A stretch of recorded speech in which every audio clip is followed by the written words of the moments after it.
வணக்கம். இன்னைக்கு நம்ம பார்க்க போகிறது ஆடிக்கூழ் எப்படி செய்கிறதுன்னு தான் பார்க்க போகிறோம். ஆடிக்கூழ் ஆடி வெள்ளி அன்னைக்கு அம்மனுக்கு வச்சு படைப்பாங்க. வாங்க அது எப்படி செய்யலான்னு இப்போ பார்க்கலாம். இப்போது அதுக்கு செய்ய தேவையான பொருள் பார்த்திங்கன்னா 1 கப் ராகி மாவு எடுத்துக்கோங்க. அடுத்தது 1/4 கப் பச்சரிசி எடுத்து நல்லா கழுவிட்டு இது மாதிரி குரணையாட்ட வச்சுக்கோங்க. அடுத்து சின்ன வெங்காயம் தேவைக்கேற்றாப்புல எடுத்துக்கலாம். இதுதான் நம்மளுக்கு இப்போ செய்ய தேவையான பொருட்கள். வாங்க எப்படி செய்யலான்னு பார்க்கலாம். ஃபஸ்ட்டு ஒரு பாத்திரத்தில் ராகி மாவு போட்டுக்கோங்க. தண்ணி ஊற்றி கொஞ்சம் கொஞ்சமாக கரைச்சிக்கோங்க. நல்லா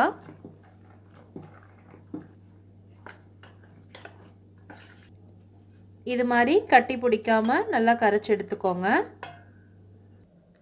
அடுத்து ஒரு அடிகனமான பாத்திரத்தில் 1 லிட்டர் தண்ணி நல்லா கொதிக்க விட்டு வச்சுருக்கோம். அதில் நம்ம பச்சரிசி குருணையை போட்டுடலாம்.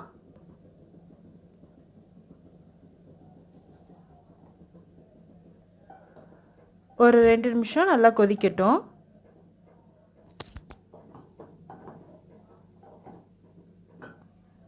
ரெண்டு நிமிஷம் நல்லா கொதிச்சோன்னே அடுப்பை சிம்மில் வச்சுட்டு நம்ம கரைச்சி வச்சுருக்க ராகி மாவை இதில் ஊற்றிடலாம். ஊற்றி கிளறி விட்டுட்டே இருங்க.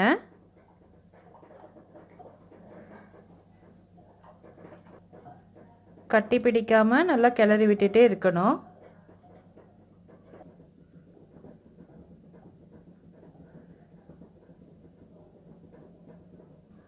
பாருங்கள், இது மாதிரி பொங்கி பொங்கி வரும். நல்லா கிளறி விட்டுட்டே இருக்கணும். நல்லா வேகணும்.